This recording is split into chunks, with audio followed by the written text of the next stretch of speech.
विद्यार्थियों, नवांकुर डिजी लेसन में आप सभी का स्वागत है। मैं संदीप रावत एक बार फिर से केमिस्ट्री का एक नया टॉपिक लेकर आप सबके सामने उपस्थित हूँ। हम पढ़ रहे हैं सरफेस केमिस्ट्री और सरफेस केमिस्ट्री में हम पढ़ रहे हैं टाइप्स ऑफ कोलाइड। तो आज हम जिस आधार पर कोलाइड का वर्गीकरण पढ़ने वाले हैं वो है परिक्षिप्त प्रावस्था एवं परिक्षेपण माध्यम के मध्य अन्योन क्रिया के आधार पर। अब परिक्षिप्त प्रावस्था क्या होती है ये आप सब जानते हैं। परिक्षिप्त प्रावस्था मतलब विलेय, सॉल्यूट। परिक्षेपण माध्यम मतलब डिस्पर्जन मीडियम, सॉल्वेंट, विलायक। और दोनों के बीच यानी विलायक और विलेय के बीच अन्योन क्रिया कैसे होगी। अन्योन का मतलब है दोनों के बीच सामंजस्य कैसा होगा, दोनों के बीच अट्रैक्शन कैसा होगा, दोनों के बीच इंटरेक्शन कैसा होगा। इस आधार पर जो कोलाइडी विलयन होते हैं वो दो तरह के होते हैं। एक द्रव स्नेही कोलाइडी विलयन जिसे हम लायोफिलिक कोलाइड्स कहते हैं, और दूसरे हैं द्रव विरोधी कोलाइडी विलयन जिसे हम लायोफोबिक कोलाइड्स कहते हैं। तो आप समझ गए होंगे कि परिक्षिप्त प्रावस्था और परिक्षेपण माध्यम के मध्य अन्योन क्रिया के आधार पर या डिस्पर्स्ड फेज और डिस्पर्जन मीडियम के बीच इंटरेक्शन के बेस्ड पर जो कोलाइडल सॉल्यूशन होते हैं वो टू टाइप्स के होते हैं, द्रव स्नेही, द्रव विरोधी, लायोफिलिक, लायोफोबिक। तो सबसे पहले हम बात करते हैं द्रव स्नेही कोलाइडी विलयन की, जिसे हम द्रव रागी कोलाइडी विलयन भी कहते हैं और लायोफिलिक कोलाइड्स भी कहते हैं। तो ऐसे कोलाइडी विलयन जिनमें परिक्षेपण माध्यम के साथ परिक्षिप्त प्रावस्था को हिलाए जाने पर शीघ्रता से कोलाइडी विलयन बना लेते हैं कि जैसे ही हम विलायक लेंगे और उसमें विलेय मिलाएंगे और तुरंत ही कोलाइडी विलयन बन जाएगा। हमें किसी विशेष प्रकार की विशेष विधि की कोई आवश्यकता नहीं होगी। तो ऐसे कोलाइडी विलयन द्रव स्नेही कोलाइडी विलयन कहलाएंगे। जैसे गोंद है, आपका स्टार्च है, एल्बुमिन है, ये सारे के सारे पदार्थ ऐसे पदार्थ हैं कि जब हम इन्हें पानी में मिलाते हैं तो ये तुरंत ही कोलाइडी विलयन बना लेते हैं। हमें कोई विशेष विधियों की आवश्यकता नहीं होती। तो ऐसे कोलाइडी विलयन द्रव स्नेही कोलाइडी विलयन कहलाते हैं। अब ऐसे कोलाइडी विलयन में से परिक्षेपण माध्यम को वाष्पन या अन्य विधि द्वारा अलग कर दिया जाए। मान लीजिए गोंद का विलयन है और आपने गरम वरम करके उसका पानी उड़ा दिया, तो आप फिर से उसमें पानी मिलाकर फिर से कोलाइडी विलयन बना सकते हैं। उसका जो ठोस पदार्थ है, उसका जो परिक्षिप्त प्रावस्था है, उसमें आप पानी मिलाकर फिर से कोलाइडी विलयन बना सकते हैं। तो ऐसे कोलाइडी विलयन जिन्हें हम परिक्षिप्त प्रावस्था में परिक्षेपण माध्यम डालकर डिस्पर्स्ड फेज में डिस्पर्जन मीडियम मिलाकर फिर से कोलाइडल सॉल्यूशन क्रिएट कर सकते हैं, इसलिए हम इन्हें उत्क्रमणीय कोलाइड या रिवर्सिबल कोलाइड भी कह सकते हैं। ठीक है, स्टार्च है आपका, ग्लूकोज का बहुलक है, एल्बुमिन अंडे की आपकी जो प्रोटीन है, यदि इनका पानी पानी उड़ा दिया जाए थोड़ी मात्रा में, ऐसा नहीं कि बिल्कुल जला दिया जाए, तो यदि इनका पानी पानी उड़ा दिया जाए तो इसके ठोस पदार्थ से फिर से हम कोलाइडी विलयन बना सकते हैं। अब जब परिक्षेपण माध्यम यानी डिस्पर्जन मीडियम यदि जल है, वाटर है, तो फिर इसी कोलाइडी विलयन को हम जल स्नेही कोलाइडी विलयन या हाइड्रोफिलिक कोलाइडी सॉल्यूशन भी कह सकते हैं। हाइड्रो का मतलब होता है वाटर और फिलिक का मतलब होता है लविंग, यानी इन्हें हम वाटर लविंग सॉल्यूशन भी कह सकते हैं। आगे चलते हैं। दूसरे प्रकार के दूसरे टाइप्स के जो कोलाइडल सॉल्यूशन हैं वो हैं द्रव विरोधी या द्रव विरागी कोलाइडल सॉल्यूशन, या इंग्लिश में बोलें तो लायोफोबिक कोलाइड्स। तो हमने द्रव स्नेही में क्या पढ़ा था कि जैसे ही हमने विलायक में विलेय मिलाया, जैसे ही हमने सॉल्वेंट में सॉल्यूट मिलाया, जैसे ही हमने डिस्पर्जन मीडियम में डिस्पर्स्ड फेज मिलाया, तुरंत ही कोलाइडल सॉल्यूशन फॉर्म हो रहे थे। हमें कोई स्पेशल टाइप की मेथड्स की कोई आवश्यकता नहीं थी। लेकिन यहाँ पर जैसे ही हम डिस्पर्जन मीडियम में डिस्पर्स्ड फेज मिलाते हैं, जैसे ही विलायक में विलेय मिलाते हैं, तो तुरंत कोलाइडी विलयन निर्मित नहीं होते। कोलाइडी विलयन को बनाने के लिए हमें विशेष विशेष विधियों की आवश्यकता होती है, जिनकी स्टडी हम आगे चैप्टर में करेंगे। तो इस तरह के कोलाइडी विलयन जो हैं वो द्रव विरोधी कोलाइडी विलयन कहलाते हैं। अब ये अपेक्षाकृत कैसे होते हैं? अस्थायी होते हैं। अस्थायी क्यों हैं? क्योंकि यदि द्रव विरोधी कोलाइडी विलयन में हमने विद्युत अपघट्य पिला दिया, अब विद्युत अपघट्य तो जानते होंगे, इलेक्ट्रोलाइट तो जानते होंगे, जो या तो जल में विलीन करने पर या पिघली हुई अवस्था में अपने पॉजिटिव और नेगेटिव चार्ज्ड आयनों में कन्वर्ट हो जाते हैं। जैसे NaCl है, अब NaCl को पानी में घोलोगे, डिजोल्व करोगे तो वो Na धन आयन देगा और Cl ऋण आयन देगा, तो वो एक तरह का इलेक्ट्रोलाइट है। तो यदि आपने मान लीजिए कि एक लायोफोबिक कोलाइड बना लिया है और उसमें आपने इलेक्ट्रोलाइट डाल दिया, तो लायोफोबिक कोलाइडल सॉल्यूशन जो होते हैं उन पर या तो पॉजिटिव चार्ज होता है या उन पर नेगेटिव चार्ज होता है। इसे थोड़ा अच्छे से समझते हैं कि मान लीजिए आपके पास एक लायोफोबिक द्रव विरोधी कोलाइडल सॉल्यूशन है जिस पर सारे के सारे जो पार्टिकल्स हैं उन पर पॉजिटिव चार्ज है,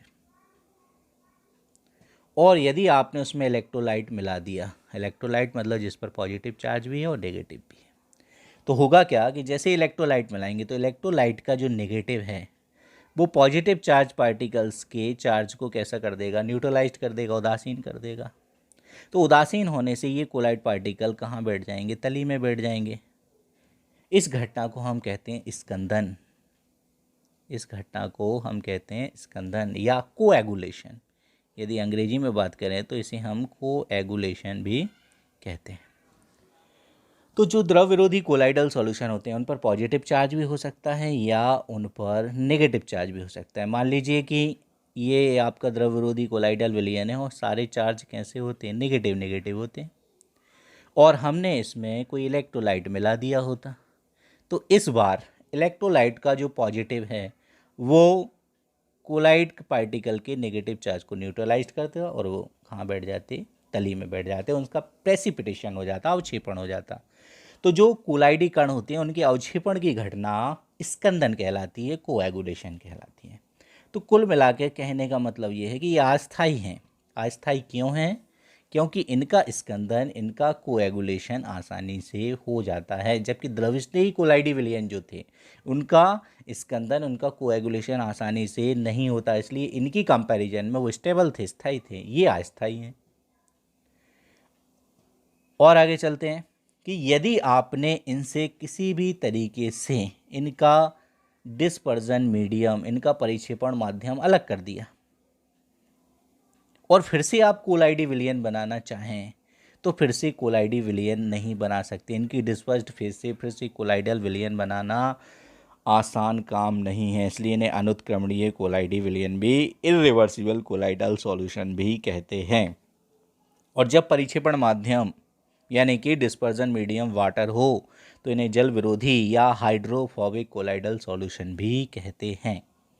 तो कुल मिला के समझ में आ गया होगा कि जैसे ही परिक्षेपण माध्यम में परिक्षेप प्रावस्था डालते हैं, डिस्पर्जन मीडियम में डिस्पर्स फेज डालते हैं, तो ईजिली इस तरह के कोलाइडी विलयन फॉर्म नहीं होते। स्पेशल टाइप की मेथड्स या प्रोसेस की नेसेसिटी होती है, आवश्यकता होती है, अनस्टेबल होते हैं क्योंकि इलेक्ट्रोलाइट मिलाए जाने पर ये कोएगुलेट हो जाते हैं, और यदि इनका डिस्पर्जन मीडियम अलग कर दिया जाए तो इनकी डिस्पर्स्ड फेज से, इनकी परिक्षिप्त प्रावस्था से फिर से कोलाइडल विलयन नहीं बना सकते, इसलिए अनुत्क्रमणीय या इर्रिवर्सिबल कोलाइड भी कहलाते हैं। चलिए और आगे बढ़ते हैं। अब हम पढ़ चुके हैं कि द्रव स्नेही और द्रव विरोधी कोलाइडी विलयन क्या होते हैं। अब हम थोड़ा सा उनके अंतर से और ज़्यादा इनको स्पष्ट करने का प्रयास करेंगे। तो यहाँ पर देखिए, जो पहला पॉइंट है वो है कणों की प्रकृति। तो लायोफिलिक कोलाइडल सॉल्यूशन जो होते हैं उनके जो कण होते हैं, उनका जो नेचर होता है वो कैसा होता है कि उनके जो पार्टिकल्स होते हैं वो बड़े बड़े होते हैं, साइज में कैसे होते हैं, बड़े बड़े होते हैं। लेकिन जो द्रव विरोधी हैं उनके कण कैसे होते हैं, छोटे छोटे होते हैं। यानी कि जो द्रव स्नेही हैं, जो आपके द्रव स्नेही हैं, उनके जो पार्टिकल्स होते हैं वो अपने आप में बड़े बड़े पार्टिकल्स होते हैं जिनका साइज 1 से 100 नैनोमीटर की रेंज में होता है। लेकिन जो द्रव विरोधी होते हैं उनमें जो कोलाइड पार्टिकल्स होते हैं वो होते तो 1 से 100 नैनोमीटर्स के हैं, लेकिन वो कई सारे छोटे छोटे पार्टिकल्स के आपस में जुड़ने से निर्मित होते हैं। तो ये पॉइंट आपको समझ में आ गया होगा। दूसरा पॉइंट देखते हैं, कोलाइडी विलयन बनाने की विधि। तो इसमें कुछ कहने की आवश्यकता है ही नहीं, हम पढ़ चुके हैं कि द्रव स्नेही बड़े ही आसानी से बन जाते हैं, विशेष विधियों की आवश्यकता नहीं होती। लेकिन द्रव विरोधी में विशेष विधियों की आवश्यकता होती है। अगला है श्यानता। अब श्यानता तो आप समझते ही हैं, कक्षा 11 में आपने बड़े ही अच्छे तरीके से पढ़ा है श्यानता या विस्कोसिटी क्या होती है। तो हमने पढ़ा है कि पानी तो बहुत जल्दी जल्दी बह जाता है, लेकिन शहद आसानी से नहीं बहती, बड़े धीरे धीरे बहती है। तो हम कहेंगे कि पानी की श्यानता कम है और शहद की श्यानता ज़्यादा है। क्यों है शहद की श्यानता? क्योंकि शहद के अंदर उसके बहने की गति का विरोध हो रहा है। तो किसी द्रव का वह गुण जो उसके बहने की गति का विरोध करता है क्या कहलाता है? श्यानता। तो पानी में ये विरोध कम है इसलिए उसकी श्यानता कम है, और शहद में ये विरोध ज़्यादा है इसलिए उसकी श्यानता कैसी है? ज़्यादा है। यानी जो जितना कम गाढ़ा होगा, जितनी कम सांद्रता का होगा, उसकी श्यानता उतनी कम होगी, और जो जितना गाढ़ा होगा उसकी श्यानता उतनी कैसी होगी? अधिक होगी। अब आप द्रव्य स्नेही कोलाइडी विलयन बना रहे हैं और परिक्षेपण माध्यम में आपने परिक्षेप्त अवस्था मिला दिया, डिस्पर्जन मीडियम में डिस्पर्स फेज मिला दी, बढ़िया तरीके से मिक्सअप हो गया, तो गाढ़ा विलयन बनेगा। तो हम कहेंगे श्यानता कैसी होगी? ज़्यादा होगी। विलायक की तुलना में श्यानता बढ़ गई, जल की तुलना में श्यानता बढ़ गई। लेकिन द्रव विरोधी में चूंकि परिक्षेपण माध्यम में परिक्षेप्त अवस्था उतने अच्छे तरीके से मिक्सअप नहीं हो रही है, तो हम कहेंगे कि विलायक के लगभग लगभग बराबर ही श्यानता है। ठीक है, तो ये पॉइंट भी आपको समझ में आ गया होगा। स्थायित्व की बात करें तो अभी हमने थोड़ी देर पहले ही बात की थी कि यदि हम द्रव स्नेही कोलाइडी विलयन ले रहे हैं, लायोफिलिक कोलाइडल सॉल्यूशन ले रहे हैं, उसमें इलेक्ट्रोलाइट या विद्युत अपघट्ट मिला रहे हैं, तो आसानी से कोएगुलेशन नहीं होता, इसलिए स्थायी हैं, स्टेबल हैं। लेकिन द्रव विरोधी का इजीली स्कंदन कोएगुलेशन हो जाता है, इसलिए कैसे हैं? कम स्थायी हैं। ये अधिक स्थायी हैं, ये कम स्थायी। ये कई बार वैकल्पिक प्रश्नों में पूछा गया है। कणों की दृश्यता की बात करें तो जब हम लायोफिलिक की बात करते हैं, द्रवस्नेही की बात करते हैं, तो परिक्षेपण माध्यम में परिक्षेपित प्रावस्था इतने बढ़िया तरीके से मिक्सअप हो जाती है कि हम माध्यम या प्रावस्था के पार्टिकल्स को अलग अलग नहीं देख सकते। यहाँ तक कि हम स्पेशल टाइप के माइक्रोस्कोप लें तब भी नहीं। लेकिन द्रव विरोधी में चूँकि उनके बीच इतना अच्छा इंटरेक्शन नहीं होता है, परिक्षेपण माध्यम और परिक्षेपित प्रावस्था के बीच उतना अच्छा इंटरेक्शन नहीं होता, इसलिए ये सुगमता से दिखाई दे सकते हैं, मतलब परिक्षेपित प्रावस्था के पार्टिकल्स को इनमें हम देख सकते हैं। अब बात आई आवेश की। तो जो द्रव स्नेही होते हैं उन पर या तो धन चार्ज होता है या ऋण चार्ज होता है, या कभी कभी शून्य आवेश भी हो सकता है। ये विलयन के पीएच पर निर्भर करेगा। जबकि जो आपके द्रव विरोधी कोलाइडल विलयन उन पर या तो धन चार्ज होता है या ऋण चार्ज ही होता है, यानी कोई एक चार्ज्ड पार्टिकल होते हैं। लेकिन यहाँ नहीं, ऐसा नहीं है। धन भी हो सकते हैं, ऋण भी हो सकते हैं, इन पर दोनों चार्ज भी हो सकते हैं, शून्य आवेश भी हो सकता है। अब बात करें कि विद्युत क्षेत्र में कणों का अभिगमन, तो सीधी सी बात है कि मान लीजिए कोलाइडल विलयन आपने लिया है और एक यू आकार की ट्यूब में आपने कोलाइडल विलयन लिया है, जिसमें आपने 2 इलेक्ट्रोड लगा दिए हैं और इनको आपने मान लीजिए बैटरी से क्या कर दिया? जोड़ दिया।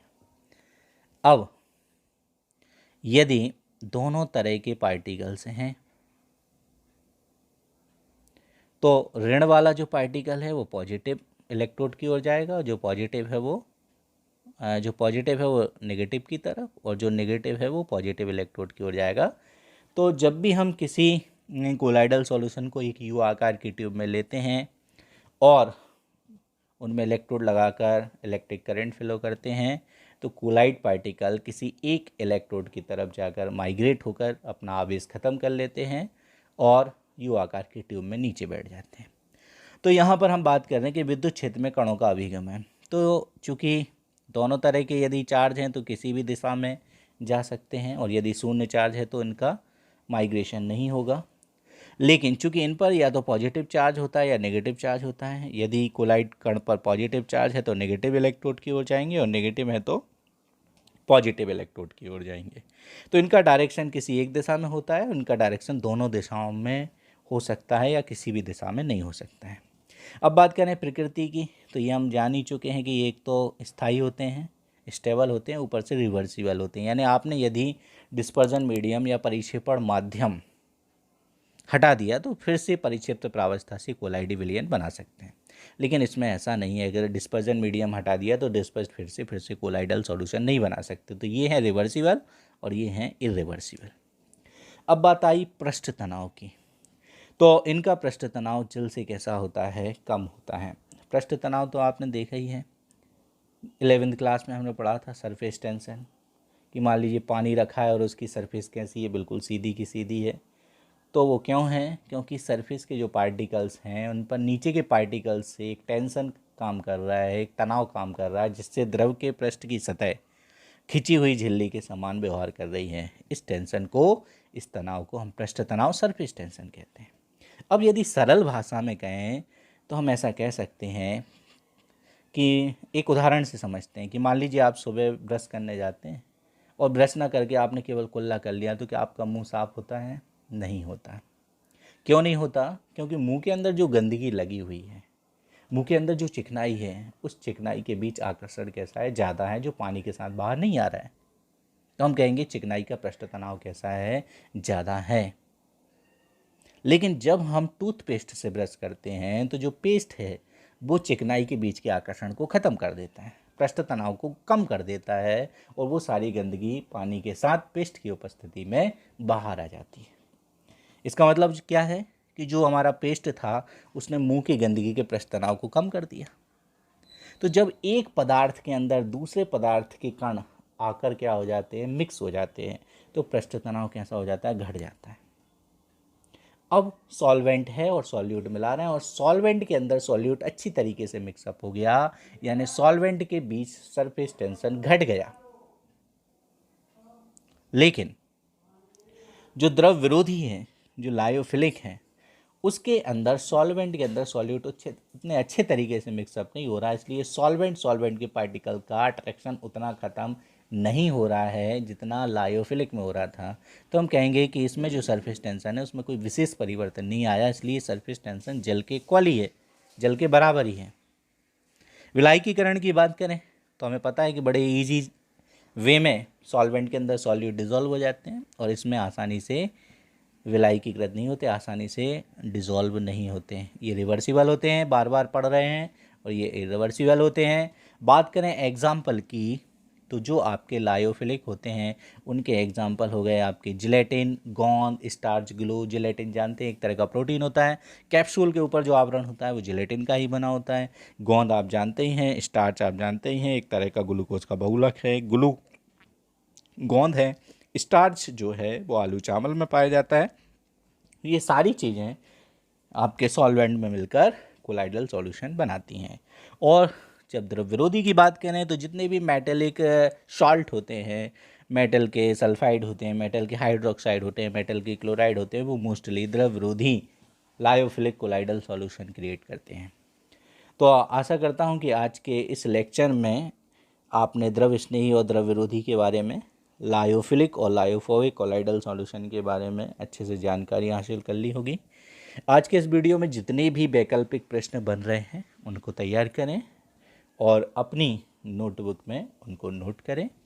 अगर वीडियो अच्छा लगा है तो लाइक ज़रूर कीजिए, चैनल को सब्सक्राइब करें और दूसरों को भी चैनल सब्सक्राइब करने की सलाह दें। शीघ्र ही हमारा अगला वीडियो आएगा, इंतज़ार कीजिए। Thank you very much.